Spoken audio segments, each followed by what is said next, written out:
పునరావాస కేంద్రం ప్రారంభం, కార్పొరేట్ స్థాయిలో ఆరంభం.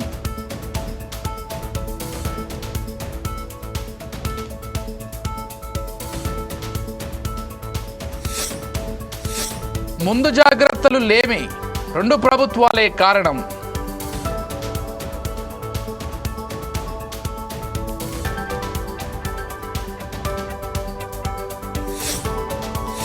ఎమ్మెల్యేలకు సైబర్ నేరగాళ్ల ఝలక్, పోలీసులకు ఫిర్యాదు.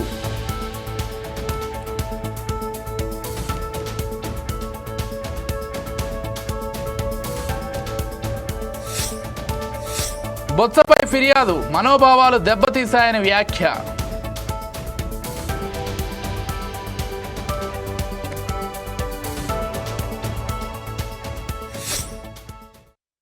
డీటెయిల్స్ చూస్తే, ఆసుపత్రిలో చేరిన వ్యక్తి వైద్య చికిత్సల అనంతరం రోగి త్వరగా కోలుకునేందుకు వైద్యుల పర్యవేక్షణలో అవసరమైన పునరావాస కేంద్రం నెల్లూరులోని మెడికవర్ సూపర్ స్పెషాలిటీ హాస్పిటల్లో ఏర్పాటైంది. ఈ పునరావాస కేంద్రాన్ని జిల్లా ఎస్పీ కృష్ణకాంత్ ప్రత్యేక పూజలు నిర్వహించి ప్రారంభించారు. నెల్లూరులో మొట్టమొదటిసారిగా కార్పొరేట్ స్థాయిలో వైద్య సౌకర్యాలతో పాటు పునరావాస కేంద్రం ఏర్పాటు చేయడం అభినందనీయమన్నారు. అనుభవజ్ఞులైన వైద్యుల పర్యవేక్షణలో కొనసాగే ఈ కేంద్రం చికిత్స పొందిన రోగులు త్వరగా కోలుకునేందుకు ఎంతో దోహదపడుతుందన్నారు.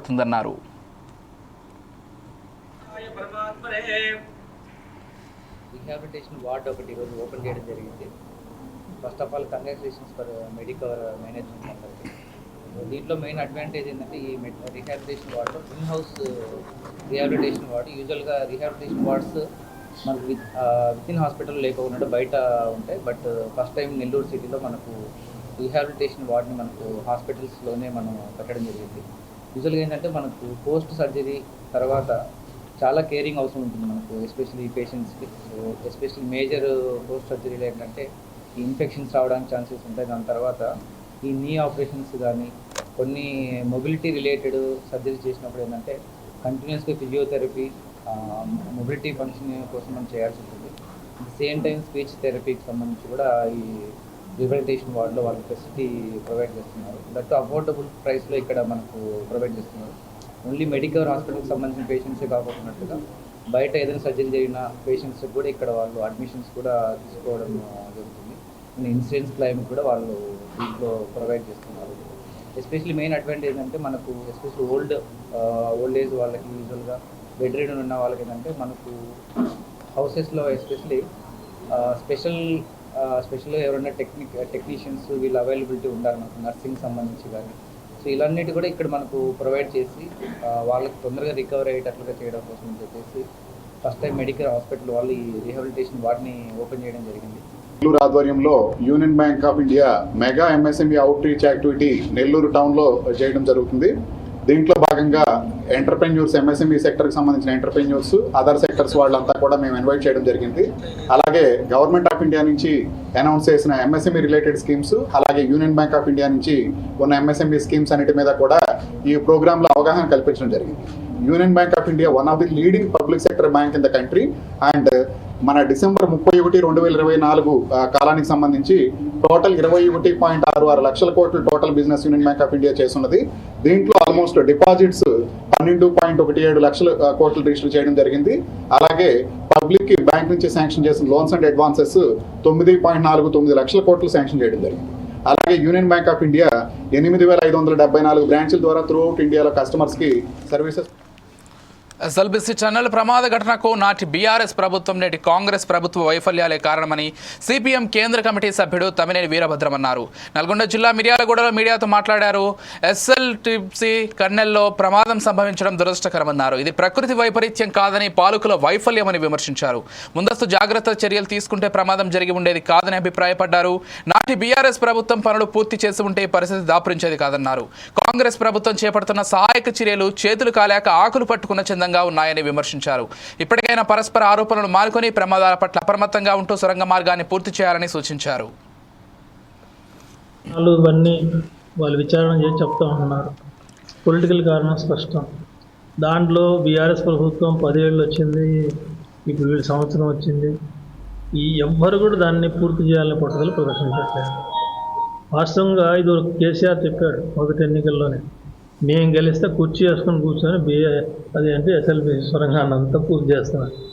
మరి ఆయన కుర్చీ దొరకలేదా? ఇప్పుడు ఆ కుర్చీ ఉన్న కుర్చీ పోయింది. ఇప్పుడు 10 ఏళ్ళు అయిపోయింది. ఇప్పుడు కాంగ్రెస్ వాడు కనే శక్తి లేక ఇంకోళ్ళ మీద ఏడవడం.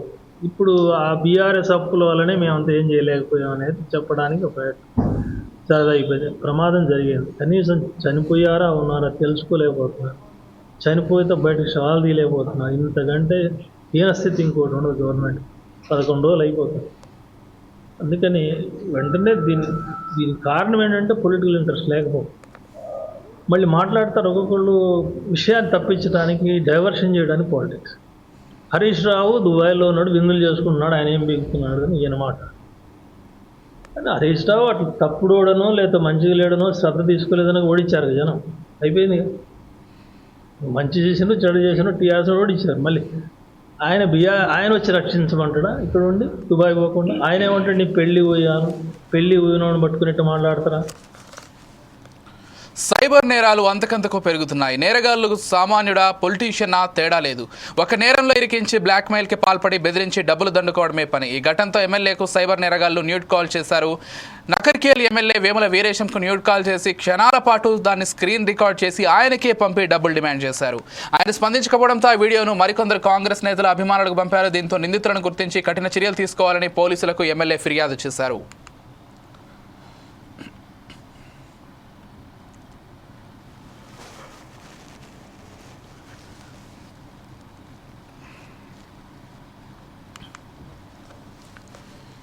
సింగర్ కల్పన ఆరోగ్య పరిస్థితిపై కల్పన కూతురు స్పందించారు. తను ఎటువంటి ఆత్మహత్యత్నం చేయలేదని, ఇన్సోమియా నేపథ్యంలో వైద్యుల సూచనల మేరకే తీసుకున్న టాబ్లెట్లపై హైడోస్ వల్ల అపస్మారక స్థితిలోకి వెళ్ళిందని, తమ కుటుంబంలో ఎటువంటి కలహాలు లేవని, అందరము సంతోషంగానే ఉన్నామని తెలిపారు. ఇటువంటి తప్పుడు సంకేతం ప్రజల్లోకి తీసుకెళ్లొద్దని మీడియాకు సూచించారు. ప్రస్తుతం ఆరోగ్య పరిస్థితి నిలకడగా ఉందని, త్వరలోని ఆసుపత్రి నుంచి డిశ్చార్జ్ అవుతుందని తెలిపారు.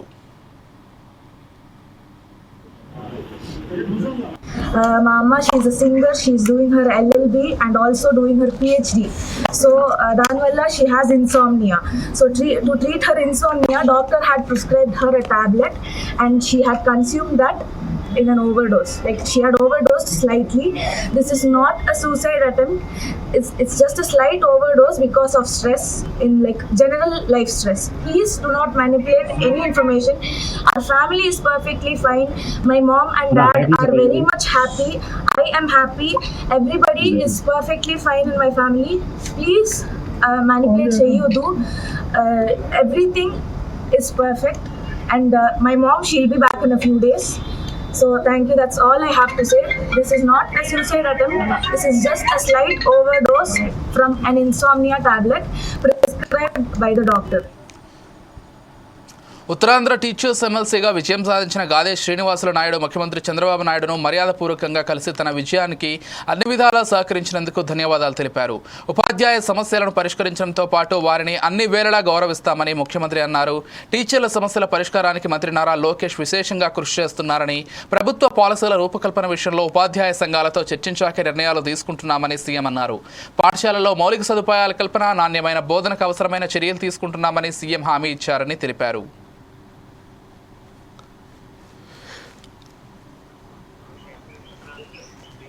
ఇవాళ టీచర్ సంబంధించిన ఏవైతే అపరిష్కృత సమస్యలు ఉన్నాయో వాటిని ప్రభుత్వంతో కలిసి పనిచేస్తూ ఒక సహకారాత్మకంగా దాన్ని పరిష్కరించే దిశగా అడుగులు వేయాలని చెప్పి గత ప్రభుత్వం ఒక్క డిఎస్సి కానీ ఒక జాబ్ క్యాలెండర్ కానీ ప్రకటించకుండా యువతని నిర్వీర్యం చేసిన క్రమంలో, అలాగే మొత్తం టీచర్ లోకాన్నంతా కూడా పక్కదారి పట్టించే విధంగా రేషనలైజేషన్ పేరు మీదట అనేక రకాల బోధన ఇతర విషయాలని వాళ్ళు చెప్పించి వాళ్ళు బోధన తప్ప మిగతా పనులన్నీ చేసే విధంగా స్వయంగా టీచర్లు అందరూ కూడా స్కూల్స్ అన్ని కూడా ప్రత్యక్ష రాజకీయ అడ్డాలుగా రంగులు మార్చడంతో సహా ఒక చేసిన ప్రయత్నాన్ని అడ్డుకట్టేయాలని టీచర్ యావత్తు గతంలో 2024లో కూటమి సంబంధించిన అభ్యర్థులకి ఏకకంఠంగా ఓటు వేయడం జరిగింది. అలాగే ఈ యొక్క ఉత్తరాంధ్ర టీచర్ ఎన్నికల్లో కూడా ఆ విధంగానే ముక్తకంఠంగా ఒక్క ఓటు వేయటం జరిగింది. ఈ ప్రభుత్వం ఆలోచన విధానం ఏదైతే దానికి అందరూ కూడా సానుకూలంగా స్పందించి ముందుకెళ్లారు. తప్పనిసరిగా ఏదైతే జీవో నెంబర్ 117 రేషనలైజేషన్ సంబంధించి ప్రైమరీ స్కూల్స్ కలపడం విషయంలో కానీ, అలాగే ఏకీకృత సర్వీస్ రూల్స్ తీసుకురావడంలో కానీ, ఏదైతే కొత్తగా సిపిఎస్ సంబంధించిన అంశం ఏదైతే ఉందో ముఖ్యంగా ఎంప్లాయీస్కి అలాగే టీచర్స్ సంబంధించి అతి ముఖ్యమైన సమస్య, దాన్ని పరిష్కరించే దిశగా కేంద్ర ప్రభుత్వం ఆలోచన చేసిన యూనిఫైడ్ సర్వీస్ రూల్స్ని ఏ విధంగా రాష్ట్రంలో తీసుకురావాలి, గతంలో ఓపీఎస్ ఏదైతే ఉందో దాంట్లో ఏ విధంగా ఎంప్లాయీకి లబ్ధి కలుగుతుందో ఆ విధమైన లబ్ధి చేకూర్చడానికి ఏ చర్యలు తీసుకోవాలో అవన్నీ కూడా చేసి తీరుతామని చెప్తున్నాను. అలాగే టీచర్ సంబంధించిన ప్రమోషన్, అలాగే అనేక రకాల అపరిష్కృత ఏవైతే సమస్యలు వాటన్నిటిని పరిష్కరించి పార్టీ పదవి కానీ ఏ రాజకీయమైనటువంటి కామెంట్లు కానీ నేను ఉపాధ్యాయుల వరకు మాట్లాడుతాను, ఎప్పుడు కూడా మాట్లాడలేదు, అది మీకు కూడా తెలుసు. కాబట్టి ఈ రోజు కూడా నా గెలుపు కూడా ఉపాధ్యాయులు ఇచ్చినటువంటి గెలుపు, ఉపాధ్యాయ సంఘాల కూటమి ఇచ్చినటువంటి గెలుపు. దీనికి ఇప్పుడు అధికారంలో ఎవరైతే ముఖ్యమంత్రి గుంటూరు జిల్లాలో మాజీ మంత్రి బొత్స సత్యనారాయణపై రాజధాని అమరావతి రైతులు పోలీసులకు ఫిర్యాదు చేశారు. శాసన మండలిలో అమరావతిని శ్మశానంతో పోలుస్తూ బొత్స మాట్లాడారు. దీంతో బొత్స వ్యాఖ్యలు తమ మనోభావాలు దెబ్బతీసేలా ఉన్నాయని రాజధాని రైతు కంచర్ల జగన్మోహన్ రావు, అమరావతి బహుజన ఐకాస అధ్యక్షుడు పోతుల బాలకోటయ్య అన్నారు. ఈ మేరకు తూళ్లూరు పోలీస్ స్టేషన్లో ఫిర్యాదు చేశారు.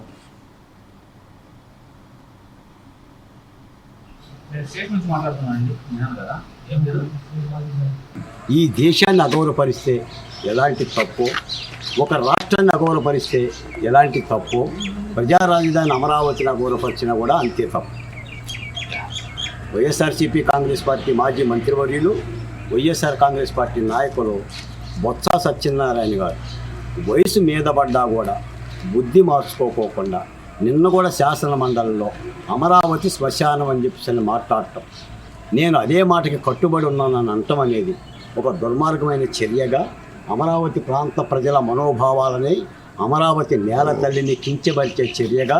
పోసాని కృష్ణమురళి అరెస్ట్ అయ్యాడంటే అన్నమయ్య జిల్లాలో కులాల మధ్య, ప్రాంతాల మధ్య విద్వేషాలు రగిలిస్తున్నారని చెప్పని ఒక మణి అనే ఒక వ్యక్తి ఫిర్యాదు చేస్తే అరెస్ట్ జరిగింది.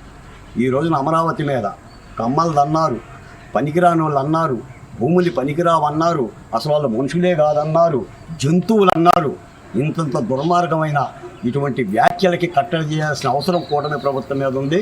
ముఖ్యమంత్రి చంద్రబాబు నాయుడు గారు, లోకేష్ గారు, పవన్ కళ్యాణ్ గారు, మీరు ఎర్ర పుస్తకాలు తెస్తారో తెల్ల పుస్తకాలు తెస్తారో నాకు తెలియదు. అమరావతిని దూషించిన బొత్స సత్యనారాయణ గారి మీద కేసు. అనకాపల్లి జిల్లా చోడం నియోజకవర్గం బుచ్చయ్యపేట మండలం వడ్డాది గ్రామంలో కుబిరెడ్డి ప్రకాష్ అనే రైతు పాకలకు, వరి కుప్పలకు గుర్తు తెలియని దుండగులు నిప్పంటించారు. రైతుకు చెందిన 3 పాకలు, 2 వరి కుప్పలు, 40 బస్తాల ధాన్యం దగ్ధమయ్యాయి. స్థానికుల సమాచారం మేరకు ఘటనాస్థలికి చేరుకున్న చోడవరం అగ్నిమాపక సిబ్బంది వరి కుప్పల మంటలను అదుపు చేసే ప్రయత్నం చేస్తున్నారు.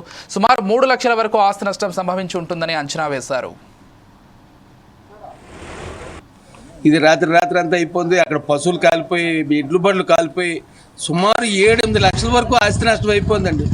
సుమారు ఒక కుటుంబం కాదండి, 4 కుటుంబాల తాలూకు ఆస్తి నష్టం అండి. ఇది దాని మీద బతికేవాళ్ళు. వేరే ఆధారం అంటూ ఏమీ లేదండి వీళ్ళకి. పొద్దున లేకడం దాని మీద ఆ పశువులతోనే జీవనం సాగించుకోవడం, ఏది చేసుకోవడం. ఇప్పుడు పశువులకి గడ్డి లేదు, తినడానికి తిండి లేదు, ఉండడానికి సర్వం కోల్పోయి ఉన్నారండి. దయచేసి ఎలాగైనా సరే దీన్ని తీసుకొచ్చి మా వాళ్ళు ఎలాగోలాగా ఎలాగైనా సరే మమ్మల్ని కాపాడాలండి. టైర్ బాల్ ఏమన్నా 2 టైర్ బాల్ కాలిపోయండి. భూ వివాదంపై ముదుగుబ్బ ఎంపీపీ ఆదినారాయణ యాదవ్ స్పందించారు. తాను గిరిజనుల భూములు ఎక్కడా ఆక్రమించలేదని అన్నారు. అక్రమంగా భూములు కాజేయాలని సిపిఐ జిల్లా కార్యదర్శి వేమయ్య యాదవ్ చూస్తున్నారన్నారు. ధర్మవరం మాజీ ఎమ్మెల్యే కేతిరెడ్డి, మాజీ మంత్రి పల్లె రఘునాథ్ రెడ్డి ఇందులో ఇన్వాల్వ్ అయ్యారని, వారందరూ సిపిఐకి సహకరిస్తున్నారని సిపిఐ రాష్ట్ర కార్యదర్శి రామకృష్ణాద్రిని ఒకసారి గమనించాలన్నారు. ఇవి గిరిజనుల భూములని తేలితే దగ్గరుండి పంపిణీ చేస్తానన్నారు. సిపిఐ జిల్లా కార్యదర్శి వేమయ్య యాదవ్ నా ల్యాండ్ లో ఒక ఫేక్ అగ్రిమెంట్ క్రియేట్ చేసి ఆ అగ్రిమెంట్ లో అగ్రవర్ణాలతో ఇతను అగ్రిమెంట్ లో సాక్ష్యము, దాని మీద ఒక ఎఫ్ఐఆర్ అయింది.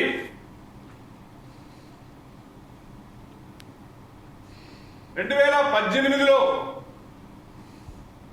అగ్రిమెంట్ వేసి సేల్ అగ్రిమెంట్ వేసి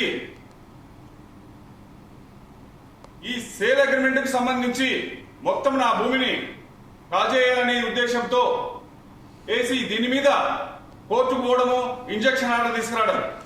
ఎప్పుడు ఇదంతా జరిగింది? తెలంగాణలో నేటి నుంచి ఇంటర్ పరీక్షలు ప్రారంభమయ్యాయి. భద్రాద్రి కొత్తగూడెం జిల్లా మునుగోరు సబ్ డివిజన్ వ్యాప్తంగా ఇంటర్మీడియట్ మొదటి సంవత్సరం మొదటి పేపర్ పూర్తయింది. మునుగోరు, అశ్వాపురం, పినపాక, కరకగూడెం మండలాల్లో 4 సెంటర్లలో 714 మంది విద్యార్థులు మొదటి సంవత్సరం పరీక్ష రాశారు. పరీక్షా కేంద్రాల వద్ద అధికారులు అన్ని మౌలిక సదుపాయాలు, కట్టుదిట్టమైన భద్రతా ఏర్పాట్లు చేశారు. ఎలాంటి అవాంఛనీయమైన ఘటనలు జరగకుండా పరీక్షా కేంద్రాల వద్ద పోలీసు అధికారులు 144 సెక్షన్ అమల్లో ఉంచారు.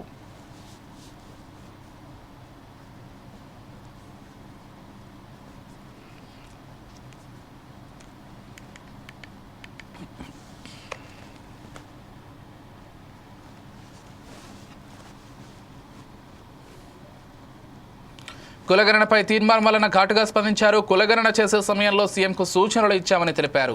బీసీ కులగణన దేశానికి ఆదర్శంగా ఉండాలని భావించినట్లు చెప్పారు. కులగణన తూతూ మంత్రంగా చేశారని మల్లన్న మండిపడ్డారు. మల్లన్న అడిగింది కులగణన తప్పు. మీరు ఈ ప్రభుత్వం చేసినటువంటి కులగణన చిత్తు కాగితంతో సమానం.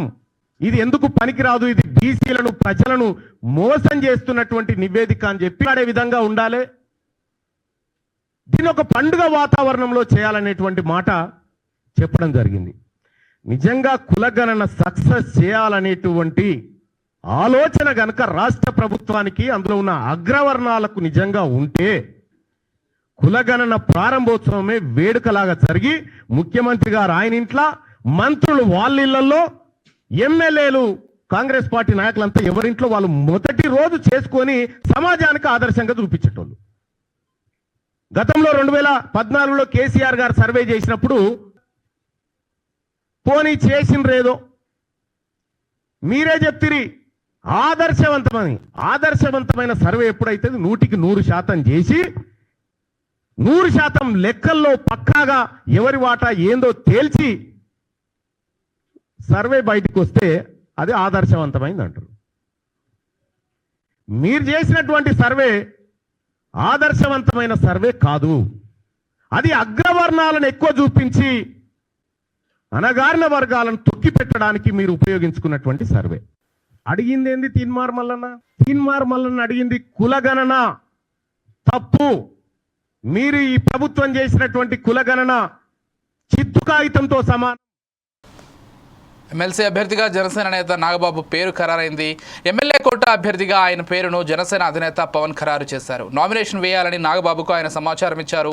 కొద్ది రోజుల కిందట ఖాళీ అయిన 3 రాజ్యసభ స్థానాల్లో 2 టీడీపీ, 1 బీజేపీ తీసుకున్నాయి. రాజ్యసభ అభ్యర్థుల ఎంపిక సమయంలో నాగబాబును మంత్రివర్గంలోకి తీసుకోబోతున్నట్లు టీడీపీ అధ్యక్షుడు చంద్రబాబు ప్రకటించారు. పవన్ కళ్యాణ్ కోరిక మేరకు తొలుత ఆయన మంత్రివర్గంలోకి తీసుకోవాలని ముఖ్యమంత్రి చంద్రబాబు భావించారు. ఎమ్మెల్యే కోట ఎమ్మెల్సీ ఎన్నికల్లో ఒక స్థానం ఆయన కోసం కేటాయించారు. తీరా శాసన మండలి ఎన్నికల షెడ్యూల్ వెలువడిన తర్వాత నాగబాబుకు కార్పొరేషన్ చైర్మన్ పదవి ఇవ్వనున్నట్లు ప్రచారం జరిగింది. కానీ తాజాగా ఎమ్మెల్యే కోట ఎమ్మెల్సీ అభ్యర్థిగానే నాగబాబు పేరును ఖరారు చేశారు.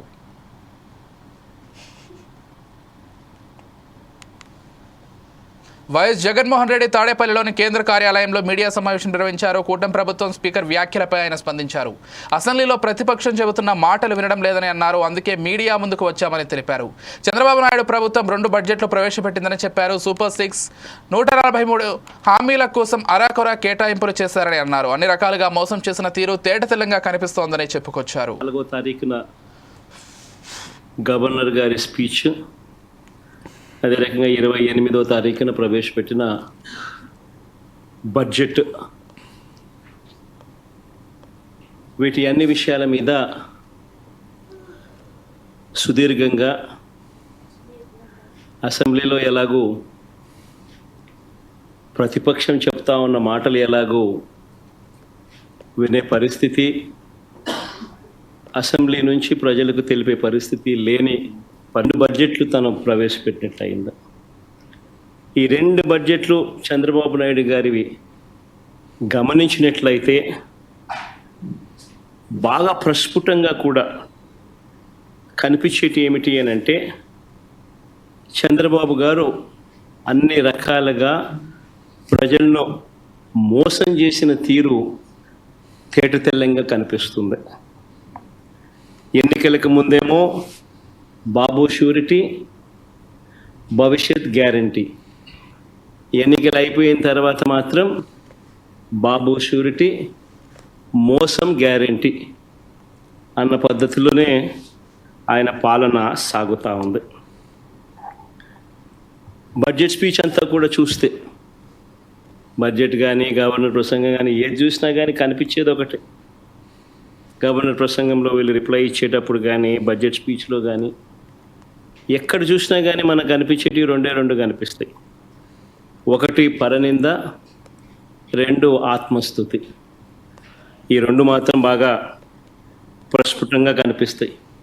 రెండో బడ్జెట్ ప్రవేశపెడతా ఉన్నప్పటికీ కూడా ఈ రోజుకి కూడా వాళ్ళ నోట్లో నుంచి వచ్చే మాటలు జగనట్ట, జగనిట్ట, జగనట్ట, జగనట్ట, ఆ పాలన, ఈ పాలన, ఇవే మాటలే వస్తాయి.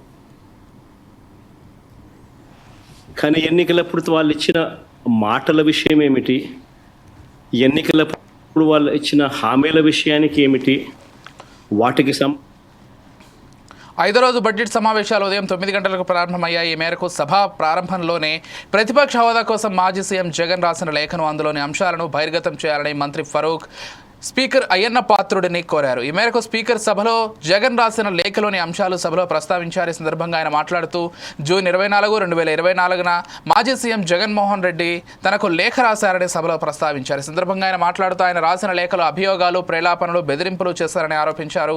తనకు అసెంబ్లీలో ప్రతిపక్ష హోదా అర్హత ఉందంటూ అసంబద్ధ వాదన చేశారని ఫైర్ అయ్యారు.